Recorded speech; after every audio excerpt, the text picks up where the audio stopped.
I want to speak broadly about the Parliamentary Service Commission. In fact, if you could just go to the next slide. We have what? So, yes. What I want to speak to, I want to give a brief history of the journey to the independence of the legislature, because I'll be arguing that what we have now is more or less an independent legislature, at least relative to what it was before. I'll be speaking about the PSC under the Constitution of Kenya 2010, its mandate, its operations, some challenges that have been faced, and the way forward. And the starting point of this is to ask honorable senators to picture yourselves not having an office, neither at the constituency or the county, nor at parliament buildings. Picture yourself not having a car or the capacity to buy one, not having a house or the capacity to buy one, not having access to a gym, not having access to technical experts, not having medical cover, not having a pension. That was a plight of a member of parliament not so long ago. Just 20 years ago, what I have described was the plight of a member of parliament. None of these things was available to them. Senator Wetangula, now chairman of the commission and Speaker of the National Assembly, described yesterday, I think in the presence of the Vice Chair, how the parking lot of Parliament was basically always vacant space. Occasionally a car drove in, driven in by a member of Parliament, but no sooner did it arrive than the bonnet was pulled up because it needed to be attended to. So that's the I think I've gone too far. That's the pre-1999 Parliament. At that time, the Secretariat of Parliament was drawn from the executive. In fact, there used to be a central hiring, a central recruitment by the Public Service Commission.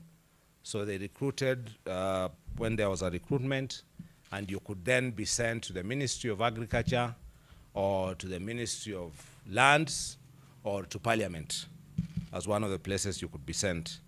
And the implications of that, of course, are obvious, that Parliament relied for its oversight function, for its legislative function, for all the functions of a legislature. The Parliament relied on the executive to provide it with that, with the secretariat that it needed in order to oversight the executive. And the consequences of that was, of course, a Parliament that was not fit for purpose. And many of you experienced that, or at least read about the kind of Parliament that we had. It was not a satisfactory situation, and many members of Parliament were unhappy with that set of circumstances. And there were many initiatives, chiefly in the form of motions, because in those days anyway, you could not bring, if you are backbench, if you are in the government, you couldn't bring this, you could not bring this change about. And if you are in the backbench, you also couldn't bring this change about, because in those days, you could not bring a bill as a private member, because before you brought a bill, you required leave. You brought a motion for leave to bring a bill, and that leave would be denied, because the government side would not support that, would not support the granting of leave to you as a member of Parliament to bring a bill, which would then bring the changes that were sought. But so bad were the circumstances that eventually there were many attempts by the Seronis, the Shikukus, trying to call for a change in the terms and circumstances of members, a provision for emancipation of Parliament from the executive.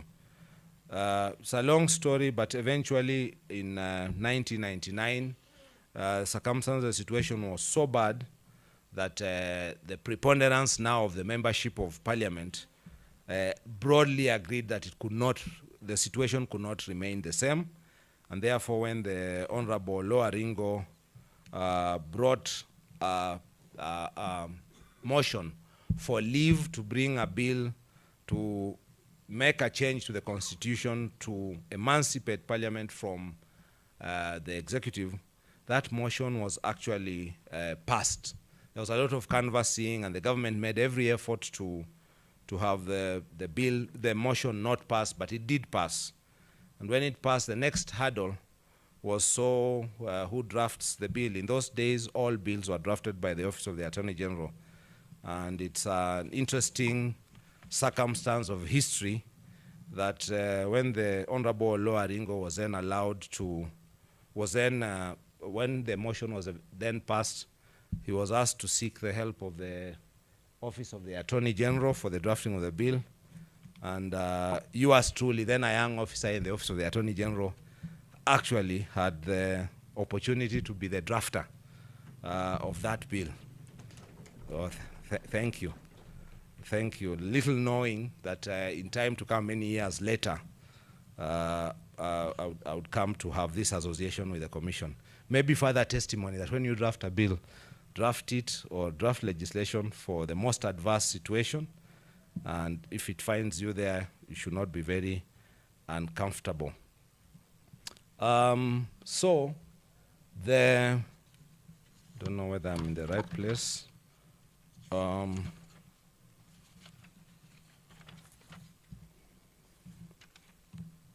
Sorry. Yeah, so when the bill was, when this bill was drafted, it led to the introduction into the Constitution of Section 45B, which provided for the establishment of a parliamentary service, and for the clerk and the secretariat to be appointed by Parliament itself.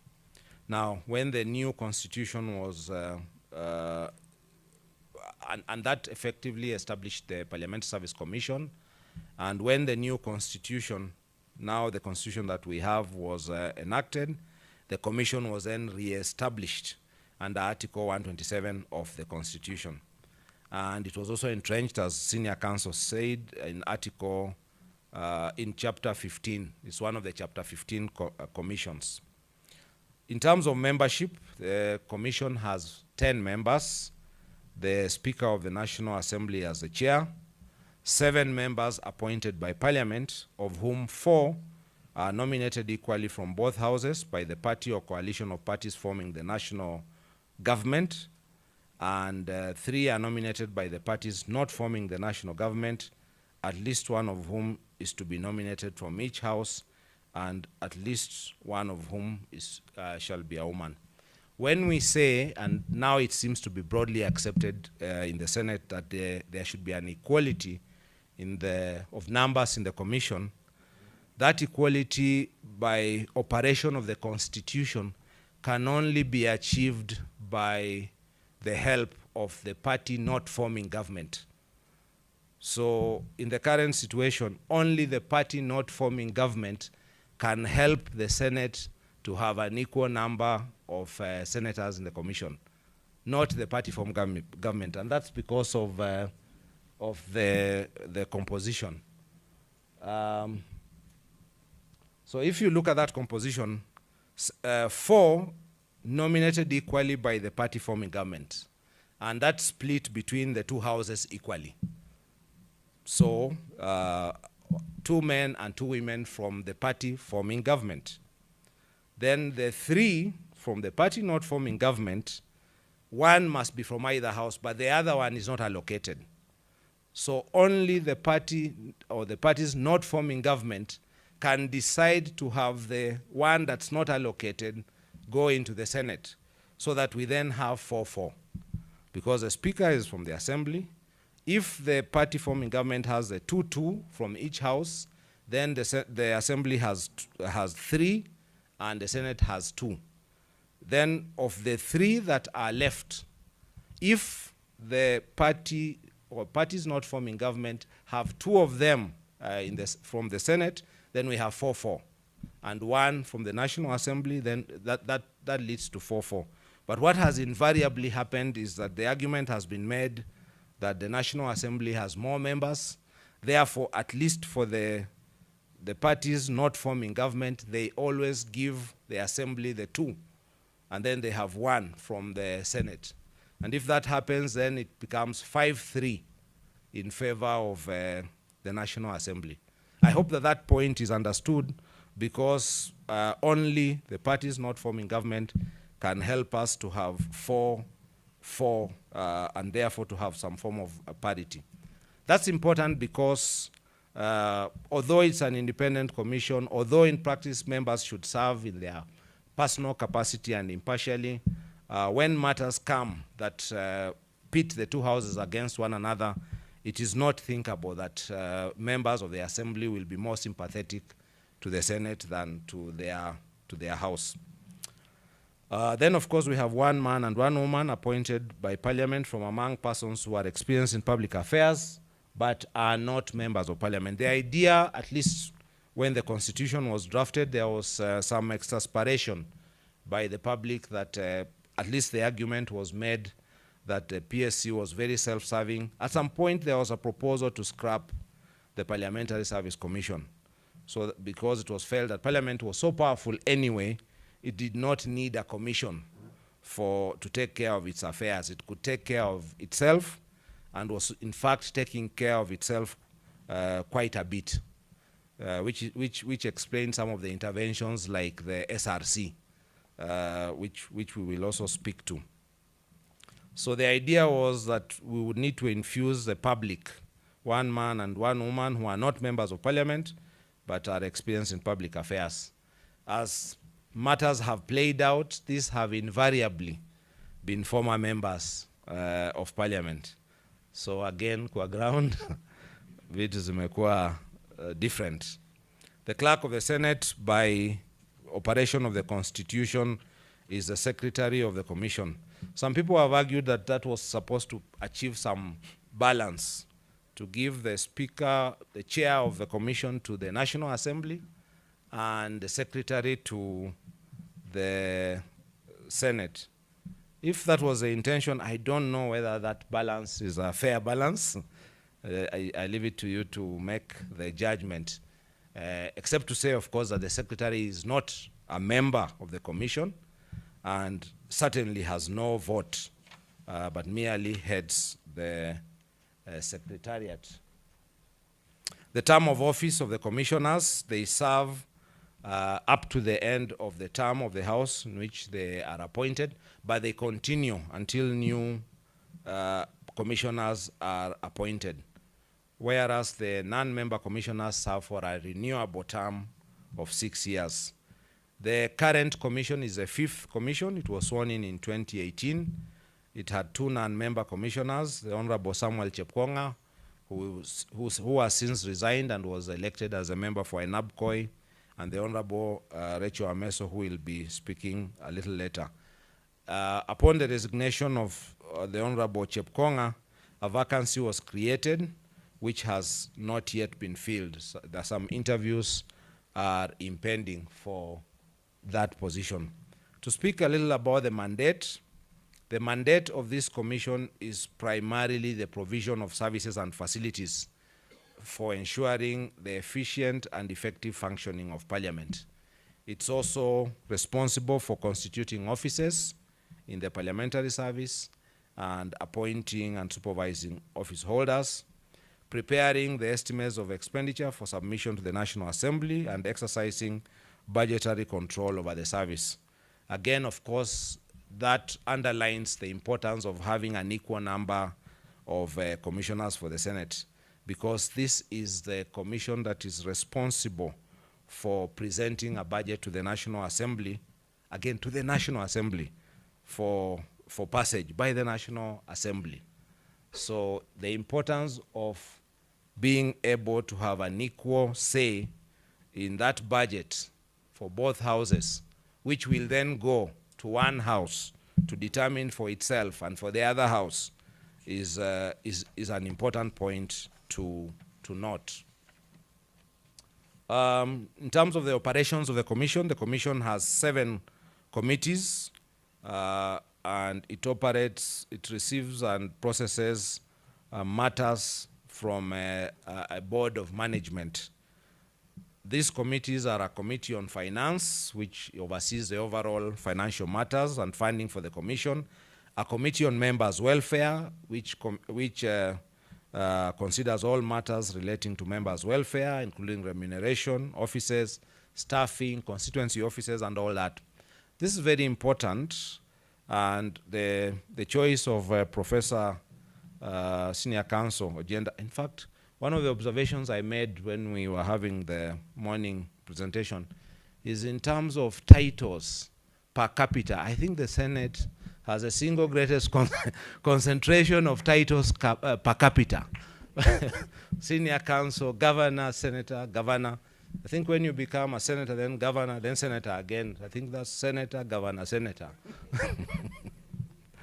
A committee. So the beauty of this commission is that all the matters that Senator Ojienda was canvassing on WhatsApp and all the matters that can trouble the members of parliament, they have with them their colleagues responsible for addressing those matters, all of those matters.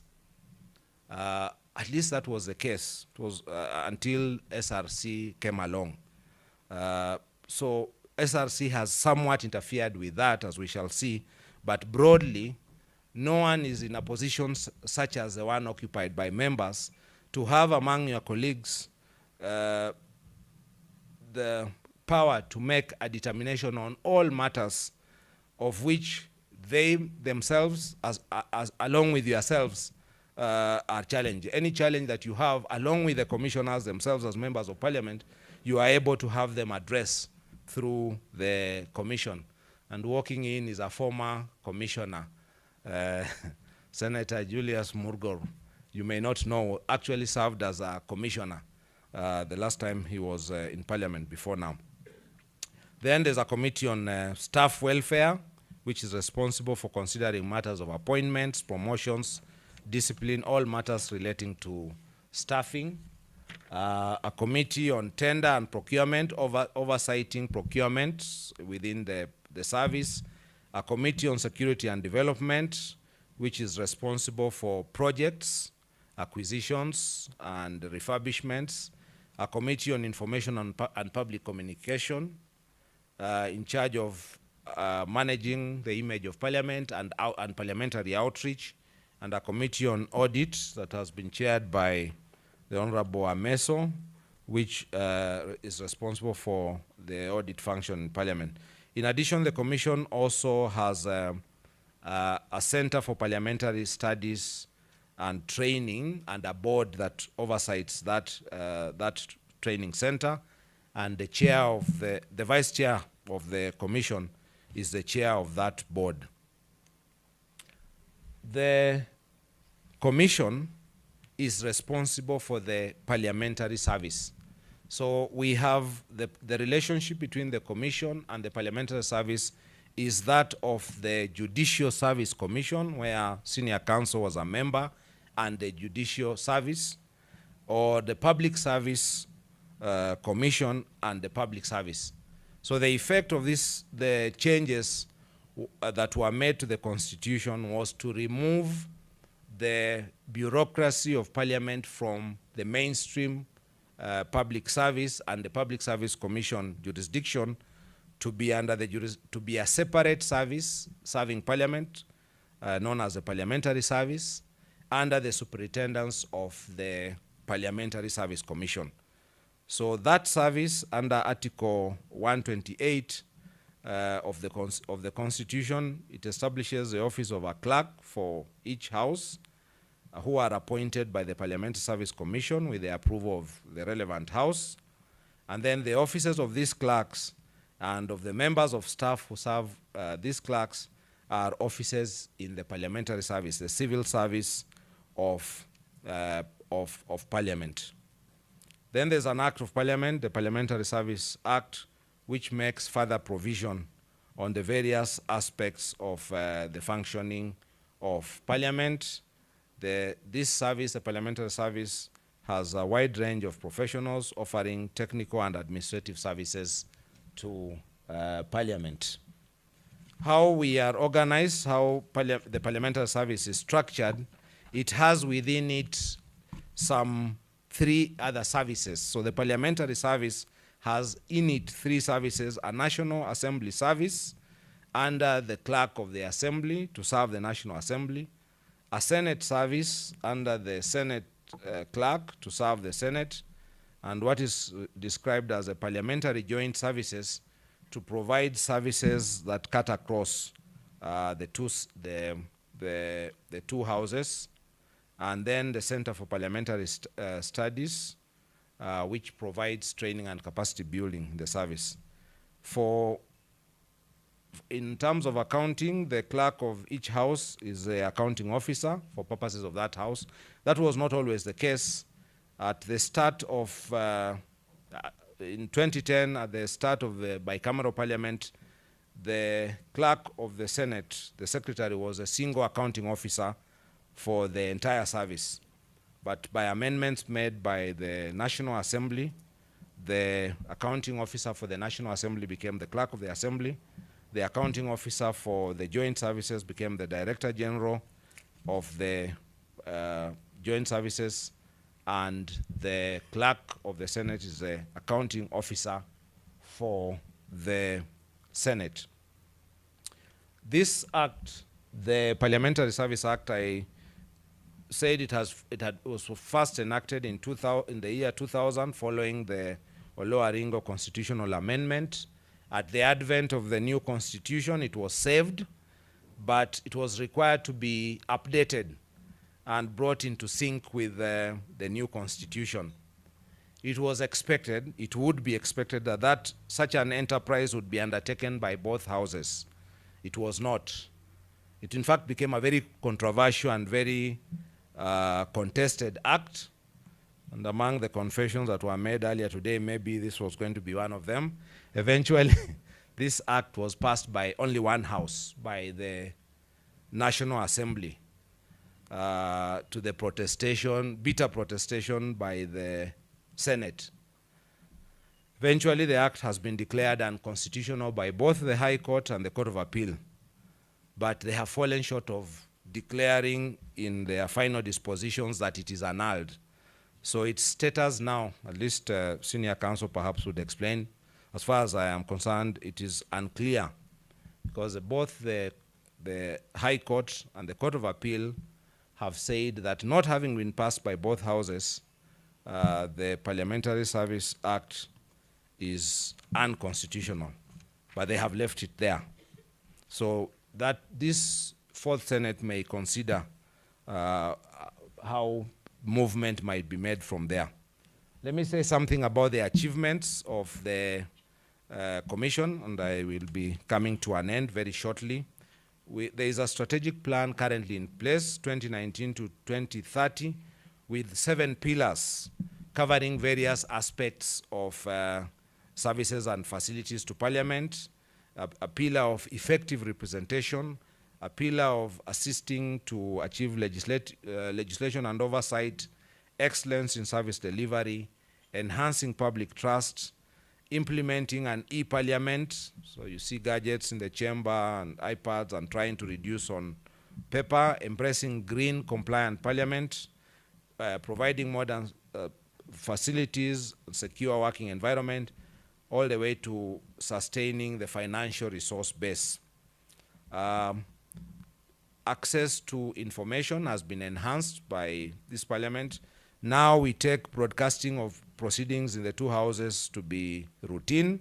This was not always so. This was an introduction of the Parliamentary Service Commission in the 10th Parliament. Remuneration and benefits very much improved since the advent of the Parliamentary Service Commission. The terms and conditions of members are unrecognizable from what they were before the advent of the Parliamentary Service Commission. We have, of course, a motor vehicle reimbursement, medical cover, personal accident cover, constituency offices, the entire range. We also have provision of offices. I spoke about that having been absent in earlier days. Members would try to meet their constituents wherever they could. There was, when I worked at the state law office, there was a small restaurant across the road, Sharia Cafe, and members would meet constituents there and probably buy tea as they did so. Rehabilitation and refurbishment of the 2 chambers. Members with disability facilitated. Lactating mothers, you probably may not know, honorable senators, we have a nursery, a creche in parliament. Members of parliament are getting younger and younger. Members coming to parliament are younger and younger, and provision is made for lactating mothers and a nursery where babies can be attended to as mothers undertake parliamentary business. There have been acquisition of more buildings to create more office space. You've seen the tower, the Bunge Tower coming up. Shortly it should be ready for occupation. Some of you have been unamused by the offices we have provided in KICC, but hopefully sooner rather than later, you will be moving into better offices provided courtesy of the PSC.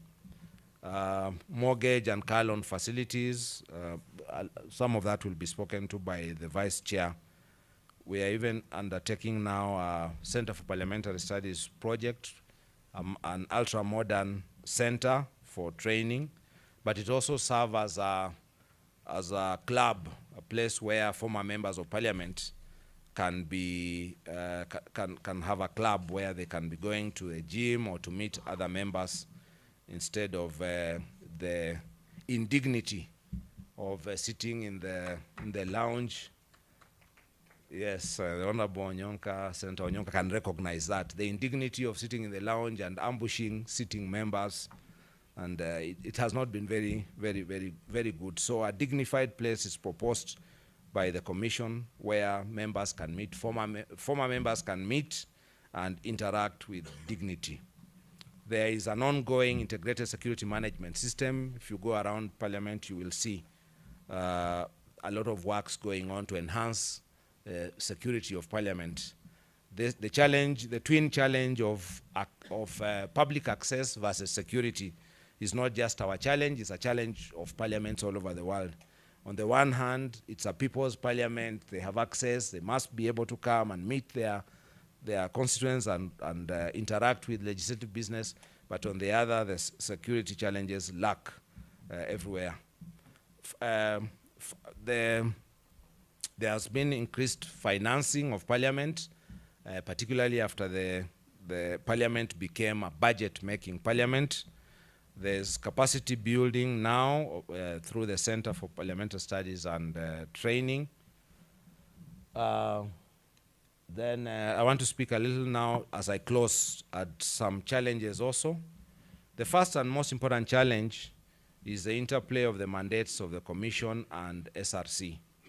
While the Constitution gives the PSC, the Parliamentary Service Commission, the mandate of providing services and facilities to Parliament, it then gives the responsibility for the remuneration and benefits of state officers, of which members of Parliament are some, to SRC and Article 230.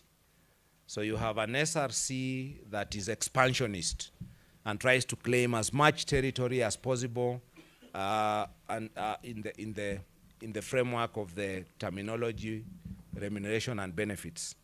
And you have a Parliamentary Service Commission also keen to assert its territory of services and facilities.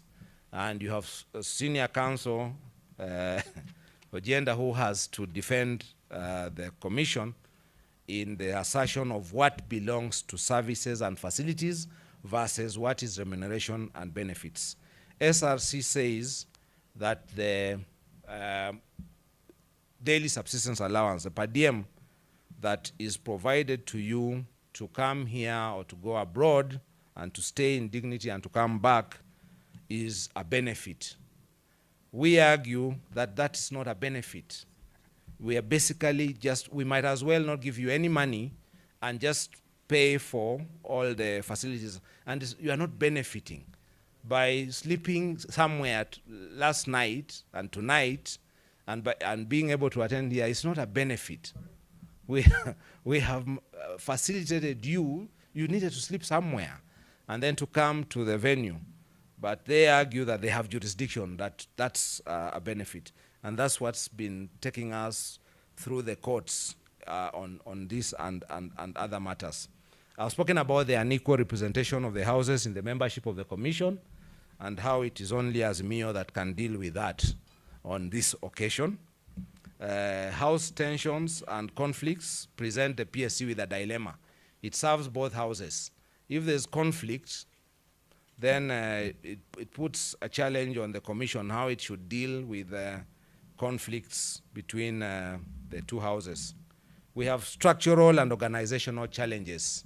Important services which the clerk of a house should provide to you are domiciled in a joint service over which the clerk has no jurisdiction and is not the accounting officer. But a member only knows the clerk and expects a clerk to be a one-stop shop. So those are continuing challenges with which we have to deal with at the commission. Endless litigation. We have a lot of litigation against the commission. I spoke about the status of the Parliamentary Service Act, given the decisions of the High Court and the Court of Appeal. We continue, resources are not enough, so we continue to have pressure on resources, committee rooms, offices, other facilities. Security challenges in Parliament, we continue to work on those. Then, of course, there are threats to the apolitical and non-partisan character of the parliamentary service. You have staff who are apolitical and non-partisan, and you have their employers who are totally political and partisan. So that presents interesting challenges. For example, if you have the employer who has to discipline a staffer who is their constituent and for whom they are their direct advocate or representative. So interesting challenges because of those are congenital to the nature of the service, the nature of the commission that we have. But in conclusion, in spite of everything, I think it is true to say that the establishment of the commission represents probably the greatest single achievement of Parliament since independence. Whatever may be the state of Parliament now, those who have served before can attest that we are way ahead of where Parliament was or could have been. And when you meet colleagues from other jurisdictions, they think that the Parliament of Kenya is much to be emulated. When you have many parliaments where still the whole idea of constituency offices is novel and unheard of, where offices for members of parliament are not there, kind of facilities like mortgage and car loan and car grant, none of these things are there. So there are a lot of your colleagues around the world, in Africa, here and elsewhere around the world, who think that, and I think it is true that the Parliament of Kenya has made tremendous progress and is much to be emulated. We have seen this model of the PSC now replicated with varying levels of success at the county assemblies through an initiative of the Senate. I want to leave you with some thoughts. One, that the Senate needs to secure greater participation, take interest in the PSC. The clerk, the secretary of a commission cannot secure much without the support of the commission. Indeed, the secretary is in an interesting place because he has two speakers, the only person who must serve two speakers directly. And the two, one as the chair of the commission, and the other as the Speaker of the House. and the Speaker of the House is not a member of the commission. And also you need to think through the Parliamentary Service Act and what needs to happen. Both houses need to be involved in developing a legislation that works well for both houses. But tremendous strides have been made. Change is incremental. It can also be radical.